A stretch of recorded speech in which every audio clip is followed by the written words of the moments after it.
Hello there, everyone. Praise God that you could join us again this wonderful Lord's Day. Thank you again for being with us. From Hebrews chapter 11, verse 1, we have, now faith is the substance of things hoped for, the evidence of things not seen. Proverbs 3, 5 through 6, trust in the Lord with all your heart.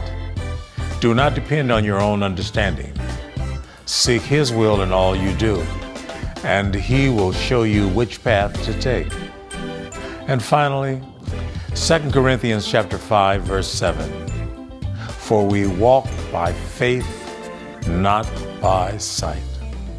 May God Almighty deliver blessings both upon the reading and the hearing of His precious and holy word. Now let's transition, family, on over to Hope International University in Fullerton, California. We'll then be joined by our dear brother and pastor, Joe McCarthy. Pastor Joe, it's all yours.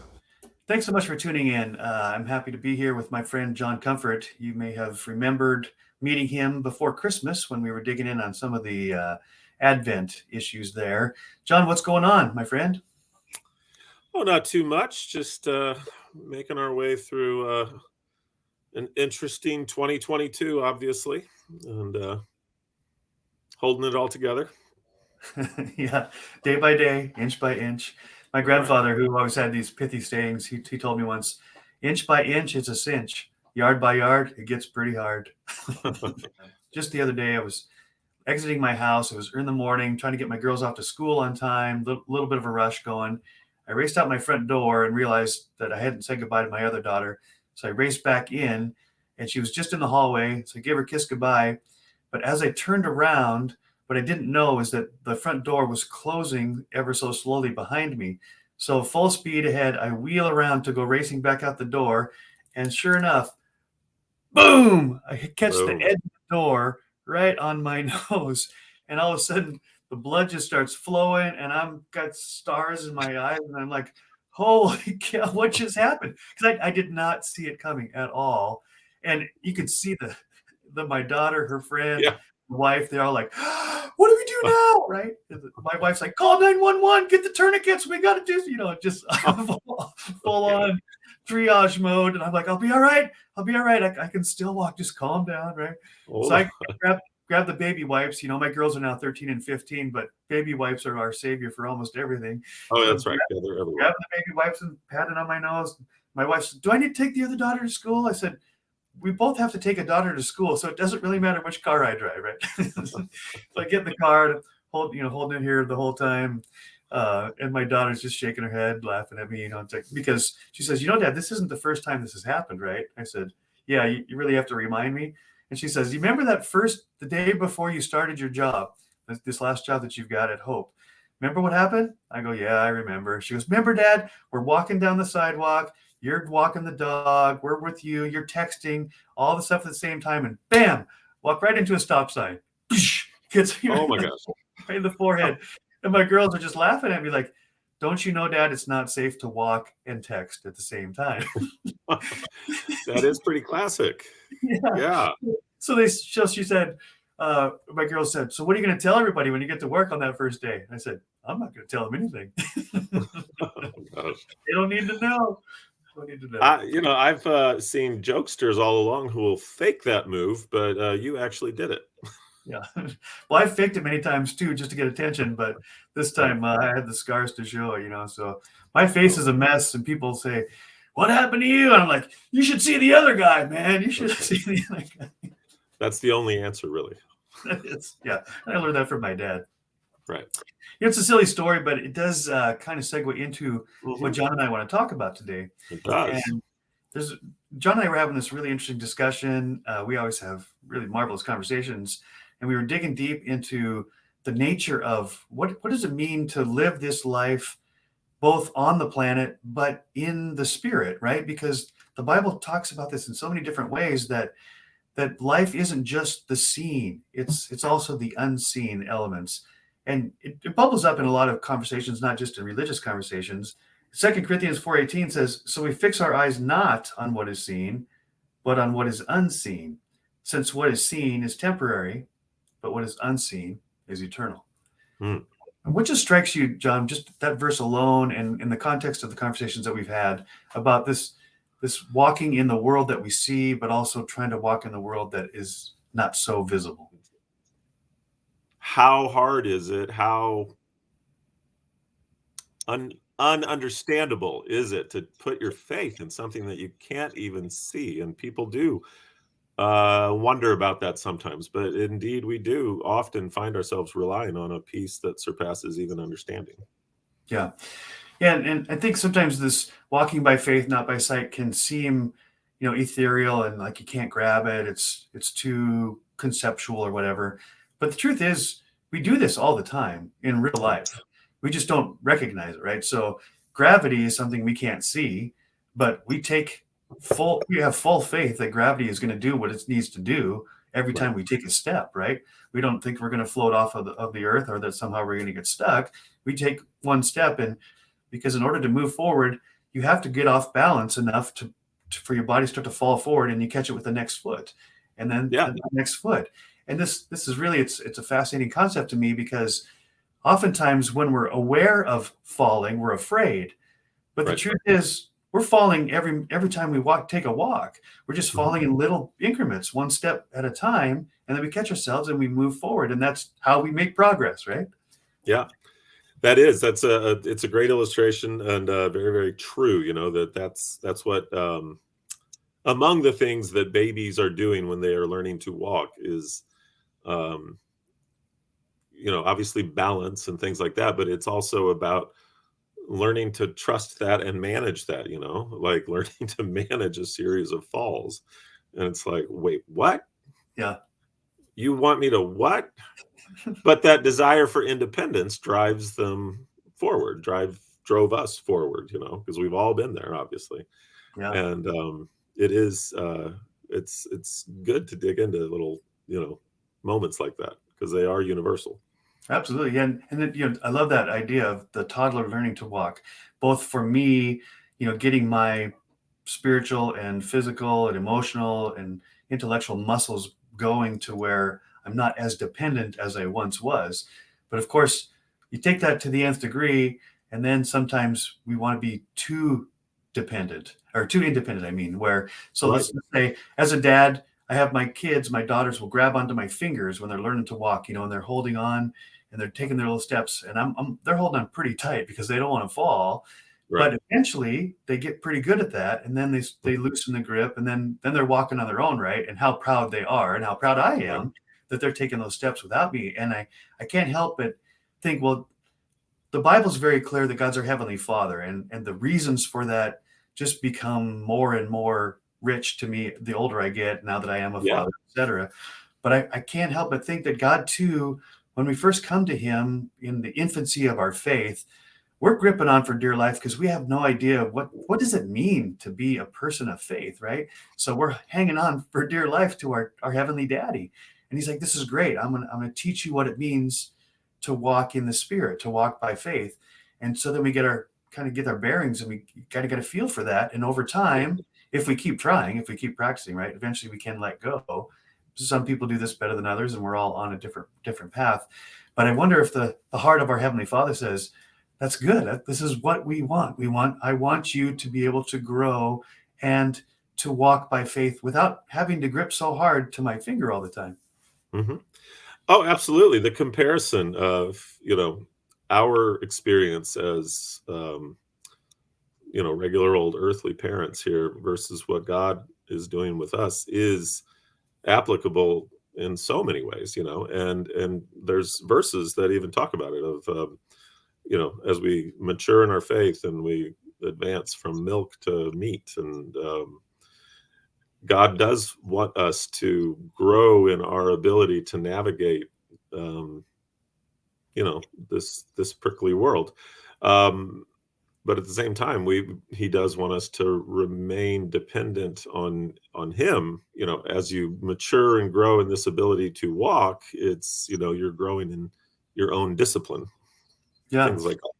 Yeah, right. And I'm thinking kind of my own trajectory, and perhaps you can relate to this on some level, is that even in my faith walk, which I started my journey with Jesus when I was 7 or 8 years old, and I'm gripping on for dear life, but I was getting my spiritual legs and letting go, and knowing that God is right there with me, but I don't have to hang on so tight, and hearing the words of Paul saying, I want you to not just suckle on the milk all the time, but get into the meat, get into the really good stuff. But it's interesting, the trajectory of the temptation is, and maybe this is the work of the devil, or maybe it's just human nature, is that once I start feeling powerful and I've got it and I understand, well, then I like doing it on my own, right? And I'm kind of leaving God out of it. Not that he's never, ever left me, but I'm walking now by sight instead of by faith. Yeah, I got this. I don't need you anymore. And that's like the teenager mentality, right? I don't need you, Dad. I'm smarter than you, right? And I would never want to say that to God, of course, but my actions perhaps are saying that to him, like, I don't need you anymore.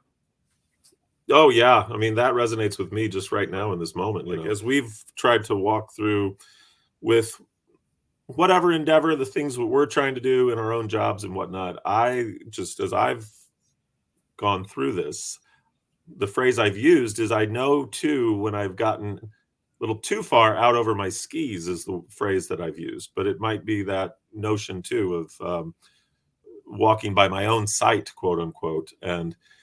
And thankfully, over the years, I've also learned then how to recognize that a little bit and say, whoa, come back, because this probably is not going to go like you want it to go. And that, I did get burned on that, a few times back in the day, kind of thing of thinking, yeah, I got this. No, this still, everything has to remain in God's timing and such. Yeah. Yeah. And so to think of that teenager mentality that sometimes I get stuck in, I realize I've learned some stuff. So I think I've learned it all, which is such a false narrative. I've learned a little bit, yeah, but I've still only got a minuscule sliver of the expanse of reality, or the infinite God. And so I think this is must be an interesting dynamic for God, my Father, where he gives us information, he gives us experience, we grow, and then we latch onto those three little pieces and we say, yeah, I know the whole puzzle, and the puzzle's got 7.5 billion pieces, right? And God's like, whoa, hold on. You know something, but it's very little, right? And I know it all. So where's going to be your source of understanding? Like, okay, good. I think I'll come back to you. Yeah. But I can't help but think of the Apostle Paul, and I never really considered his journey to faith in this particular light as when you and I were discussing this just a week ago or so. And so he's a zealot for what he believes is the truth, right? He's killing Christians not because he hates God, but because he loves God. He thinks the Christians are out there blaspheming, and that they're the ones they're tearing away the fabric of what he believes is the truth, right? Mm-hmm. So he's doing with great gusto, with great leadership, with great all these skills, the exact wrong thing. What does that say to you? Well, the thing that came to mind there too is that he felt righteous in what he was doing, but he just himself, underline the word self, felt righteous. And it's a hard idea, I don't want to rabbit trail too much, but the notion of self-righteousness might be the thing that made Jesus the most angry. Mm-hmm. And that's a thing you have to be careful with, but it also is all over Scripture, and also then just theology since then. The thing that comes to mind is just concepts like just letting them know you're a Christian by your love, and some people say, share the gospel, and only when necessary use words and things like that, and those are important ideas to really think about. What does that really, mean? Yeah.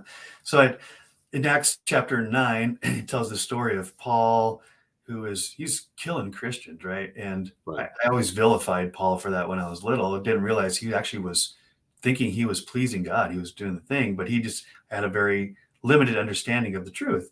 So he's riding on his horse from one place to another. He's headed towards Damascus. The Bible says he's on the road to Damascus. I'm sure there's a meaning behind that. I don't know what that is, but he's going to do his thing. And again, God shows up in a very dramatic way, right? This bright light, and Paul falls to the ground. And I can't I can't help but think that God's kicking him off his high horse, right? So he Yeah. falls to the ground, and he's blind. He's blinded by the light, and he hears this voice, and I don't think anybody else could hear it, but God speaks directly to Paul, and he's like, Paul, why are you persecuting me? And I love Paul's response. He's like, what are you talking about? Who are you? Right? Yeah. Are you talking to me? Because that can't be me. And Yeah. Jesus then finally reveals to Paul, hey, look, I am the God that you think you're defending, right? I am the truth. I am the way. And Paul's having this, I can't even imagine the conflict inside of him, like everything he believed to be true and Right. was acting on. Now this is the opposite, right? Yep. Man, that's just mind blowing, heart blowing. But some of the fascinating parts of the story is that Paul is blind, and then he's asked by Jesus himself, now go to Ananias, and Ananias will help you. Well, Ananias was a believer who was afraid of Paul Yeah. because Paul's killing Christians, right? And so obviously an angel had to visit Ananias and say it's okay to bring Paul Right. into your house, because I'm sure Ananias wasn't having any of that. Yeah. But now I go back to this place where Paul's on the ground, he's blind, he hears from God, he's having this mind-blowing experience, and God says, go to Ananias, but Paul's blind. So Yeah. what happens there, right? How does he get from the road to Ananias's house? Yeah, how he managed that, I don't know if that is fully covered in scripture and commentaries. Right. The visitations, God has always been navigating. He is sovereign, but he also has to navigate our free will. And he'll use visitations on occasion to make sure that his sovereignty, like Ananias, seriously, I need you to go do this. But the biggest one of all is, you think, like he had to do visitations with Mary and Joseph to say, hey, I get this is going to freak you out, but just go with me on this. Yeah. Yeah. And it's this, validation or verification that indeed we do have free will. And God occasionally will go to extreme circumstances to guide us, but it also then points to the foundation of a real relationship too, is that he wants to know us. He wants to be in relationship with us. Yeah. I love your phrase where God says, I know this is going to freak you out, but you got to go with me on this one. Yeah. I think that's a great interpretation of what it means to walk by faith, not by sight. It's when God is nudging you internally or through his scripture or through a believer, co-believer. He's saying, I know this is going to freak you out. This is not what you were thinking. It's not what you were expecting. It's not the way you interpreted things, but go with me on this, right? Are you willing to go with me on this? And that's that decision-making point. That's the crux of our walk. Are we willing to step forward and fall, right? To have this lack of balance and believe, okay, like gravity, God's always there and he's going to catch me and I won't know until I get there, right? Yeah. But God's like, are you willing? Are you willing to go with me on this, even if you don't understand where it's going? Do you trust me? Do you trust me? Exactly. It's a relationship of trust. Yeah, absolutely. So good. And, like you said, the Bible's pretty vague about how did Paul get from the horse to Ananias, and that's probably intentional. So it makes us dig in. Well, how does that work? If God's going to blind me and tell me to go somewhere, what do I do with that? And who knows how it worked out, but it did. We know that because Paul wrote most of the New Testament, and his life is transformed forever. And as a result, actually, you and I are having this conversation because Paul could have, and would have been pretty daunting, pretty audacious of him, but he could have said no. He could have gone to the hospital, right? Sought out a doctor. But the experience is so profound. Obviously, he knew that this is a divine intervention in his life. And so he followed the steps, but not knowing where they were going to go. Now, you go back to this phrase, the scriptural verse, walk by faith, not by sight. The first word is walk. It's not run. It's not run. It's not bicycle, fly. and True. we want to go so fast, right? Okay, Yeah. Jesus, you and me, let's go change the world. That's the way you feel like when you come to Yeah. Christ. Oh I'm man. gonna tell everybody, and they're all gonna be converted, and I'm gonna, be the best evangelist or the best teacher, or whatever I'm gonna be. And the scripture says, "Oh, whoa, so slow down. I love your enthusiasm, but this Right. is a walk. This is not a run." What comes to mind for you? Well, first of all, it's a good word for me to hear. So thank you. But also the notion of walking by faith. This is some of what we had been digging into. This might be the good time to mention it. It is an action though. It's not a static, just simply statement of belief. And this, comparison between faith and belief is both crucial, but it's also one that requires a ton of grace. Like people should not be harsh and judgmental, but at the same time, you have to acknowledge belief is one thing, and it's very important to state and think walking by faith indeed is an action. And there are challenging verses like in James says, yeah, belief, you've got to think about that because like the demons know and believe that Jesus is the Son of God, but it's what actions, how are you going to display you're giving him lordship? And that is indeed an action. And so we do have theological challenges sometimes because we're uncomfortable with the notion of works righteousness, which is a great thing to think about too, because we can't earn our way into heaven. None of us are righteous. These are things that are also true. But at the same time, faith is an action. Like being faithful to your spouse obviously requires action. And that's more of how we need to think about it is we're going to fail. So we have to remember grace. We're saved, by grace through faith. And are you trying to obey God Yeah. is one of the best ways to boil it down. And that means then doing, responding to and then doing the good works that he's laid before you. That's really good. Yeah, faith is action, but we know we're not going to always get it right. So grace is what saves us. So faith without works is dead. Faith Yes. is irrelevant without doing something. It requires action, but it's not the action that saves us. It's God's grace. Yes. So this is interesting, this dynamic between faith, works, and grace all are required. They're all required of us, and we are fully dependent on God in all of those things. This great illustration between faith and belief. You mentioned this difference. This illustration I love comes from Nicky Gumbel, who authored the Alpha series. Many years ago, there was this guy who was really famous for tightrope walking. I think it was one of the Walendas because that's what the big name in tightrope walking. And he would tightrope walk across Niagara Falls. He had the big rope over the Niagara Falls, and the crowds would come and they'd cheer him on. Imagine how spectacular that was. Then he'd come back and he'd get a wheelbarrow and he'd put a wheelbarrow on the line and he'd go back and forth across on the wheelbarrow. And then he would come to the crowd and he would say, "Do you believe that I can go back and forth on this wire with a wheelbarrow?" And they're like, yeah, you just did. Of course we believe that. He says, "Do you believe that I could go back and forth on the wheelbarrow with a person inside the wheelbarrow?"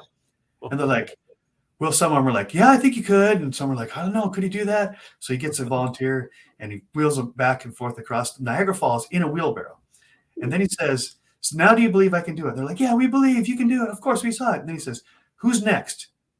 Oh, gosh. Right? And everybody's like, "Nope, not me. I'm out."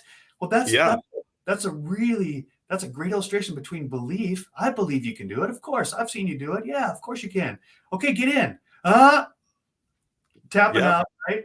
That's faith. Faith is to say, I believe you can, and I'm going to jump in at the risk of everything, right? Right. Oh my gosh. Faith. Yeah. That's a great illustration. And it brings to mind too, Peter and walking on water. It can get to be a difficult notion, but it endorses both really. You do need to, believe, but you've also then got to have faith. And then this is, again, the essence of what we're talking about. Yeah. So let's go back to Paul's story. However, Paul got from the road to Ananias, and Ananias, with great fear and trepidation, obeys God, right? This is an act of faith. Okay, Paul, who kills Christians, I want you to bring him into your house and help him for a few days. Right. Right? This is like he's asking Ananias, get in the wheelbarrow. Okay, Ananias does. And then I don't know exactly what transpired there. The Bible isn't clear, but it does say that in that process, it's as if scales were falling from Paul's eyes. Mhm. Suddenly, he was blind in that moment when Jesus reveals himself, and now the scales are falling from his eyes. What an interesting way to describe him getting his sight back. And I think there's something really rich here. There's an illustration. God's telling us something, that as we follow him, as we obey him, as we go from belief to faith, our eyes are opened. And it doesn't happen the other way around. It's not like the scales fell and then Paul got up and walked to Right. Ananias. In Right. blindness, Paul goes to Ananias. And then in that act of faith, getting in the wheelbarrow, the scales start falling from his eyes. And I have to believe that the Holy Spirit's inspiring these words, because it's not like he went from blind to see all in one fell swoop. It wasn't an immediate miracle of seeing. It was layers, right? Yeah. Filters and layers that are being scaled. The scales are being pulled back. And I can only imagine it's this progression in Paul where he's seeing things clearer and clearer and clearer as each scale falls away. Like, oh, I had that wrong. Oh, I had that so wrong. Oh, that I misunderstood that. I saw that in a different way. And man, suddenly he's getting clarity, but it's a process. Yeah. Definitely the notion of process. You could take that straight to, and this was relatively quick for him, but the process of sanctification that we're all going through, and it really brings to mind then too the notion, and it's just reiterating what we've said, but of growing in faith and the disciplines then that should be growing in us as we hopefully are strengthening our muscles basically for faith walk and whatnot. And it's interesting too, I think something that comes to mind too is that Paul again was very much a zealot when he was Saul of Tarsus, and he was highly, highly educated. Most of the apostles weren't that highly educated. Right? This did create a tension later on as well, not just the obvious tension that, wait, you were killing us a minute ago, and now we are supposed to work with you.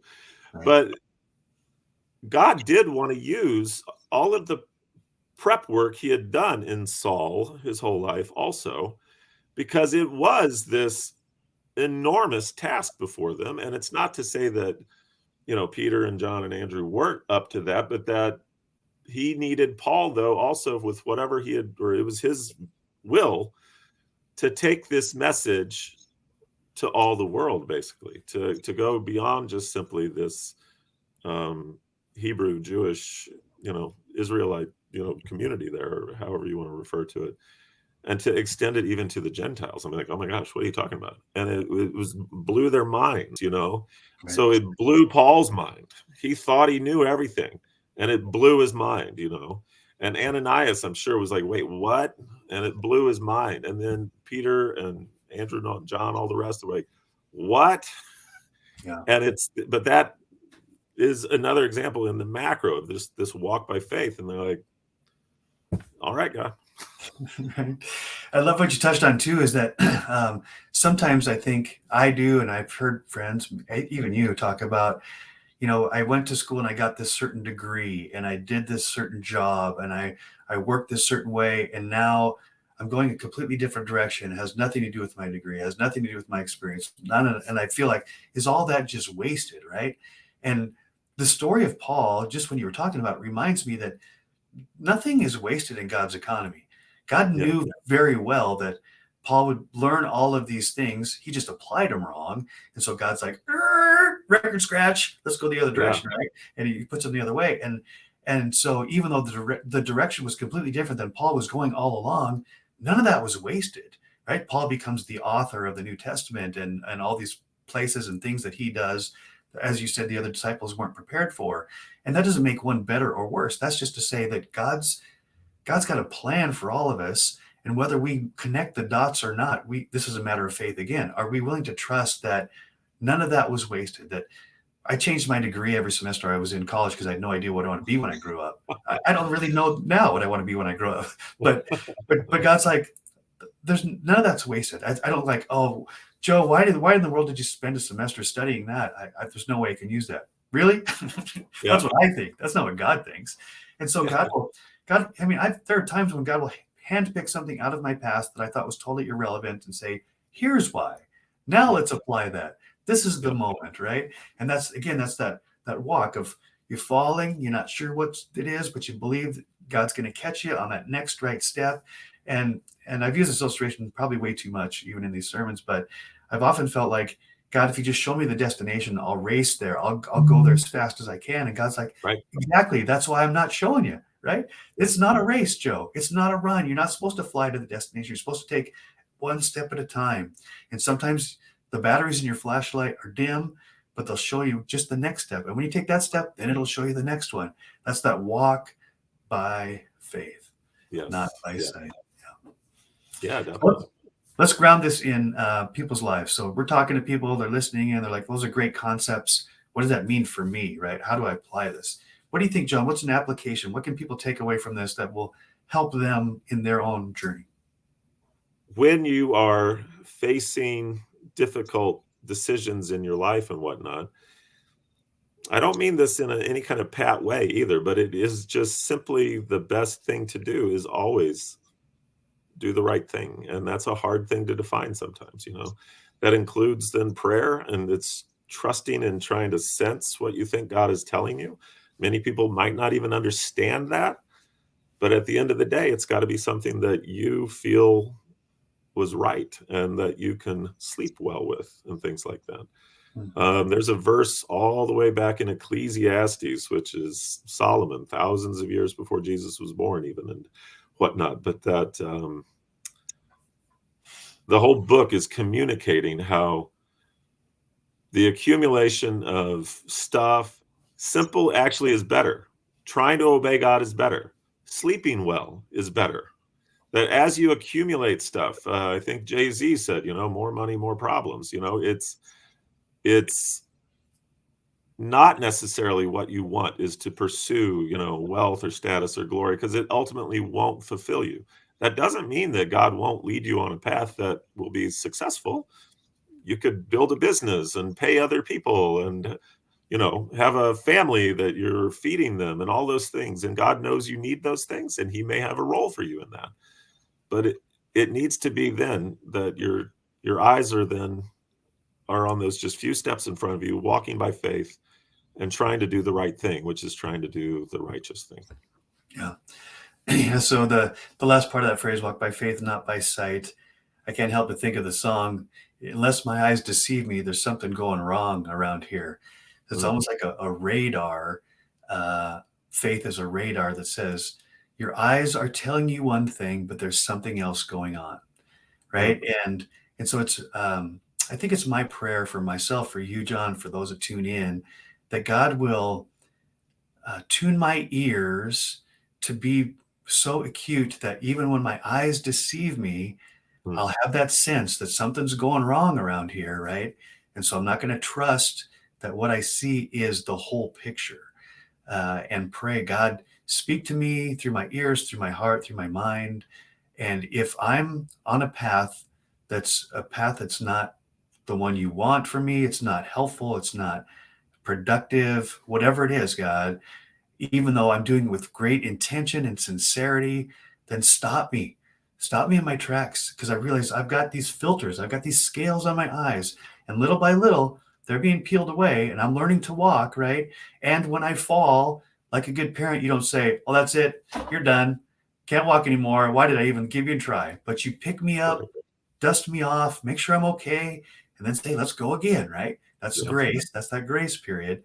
And so I'm just full of this wonderful sense that God is leading us even when we can't see him. And in fact, when we can't see him, that's a good sign that we're in the faith mode, right? Because if we can see it if we know the answer, if we know the destination, if we know all the right steps to take, well, then we're doing it on our own power. And God's empowering us to do that. I'm not saying throw that away. I'm just saying also pray that if what I see and what I think and what are the things that I'm doing, I think they're going in the right way. If they're not, make it clear to me, right? Because I don't. Oh my gosh. How common is the prayer for clarity? So I think what I want to just pull out of this and invite others to pull out of this is that the walk of faith has all these elements. You are growing, you're learning, and the Heavenly Father's hanging on, loves that you're hanging onto his fingers, and he's saying, but there's more. And I want you to get your own bearings. I want you to build your muscles so that you can go and you can walk on your own. But that doesn't mean leave me behind, right? And when you fall, I'll pick you back up, I'll dust you, and give yourself the grace that I'm giving you as well. And don't say I'm worthless, I'm no good, but realize that this process, each step may represent another scale falling from your eyes where you see more clearly. So don't get so caught up in where you were to think that's the answer. There's more, and there's more, and there's more. I'm an infinite God, right? There's never an end to the joy and the peace and the patience and the understanding and the revelation. It's an ongoing thing. It's not a moment in time. It's a continuous thing. So we're walking, right? We're taking action, and we're trusting that we're not trusting our senses. We're trusting the Spirit of God within us. Yeah. And let us Amen. pray. Almighty Father and God in heaven, thank you for creating us with a will that makes it possible for us to place our faith in you. It is our choice. You do not force us, yet you invite us with open arms to come to you through your grace and mercy. Help each of us to bless your name by being faithful to you, by studying and following your holy word as a light unto our path. There are so many paths to take in this life, yet you have given us an approach to life, joy, and peace in knowing you. Help us to choose you, to follow your way. We thank you for these moments of worship through scripture, message, and prayer. In Jesus' holy name we pray. Amen. So we thank you for viewing with us today. Go this week following his pathway in faith.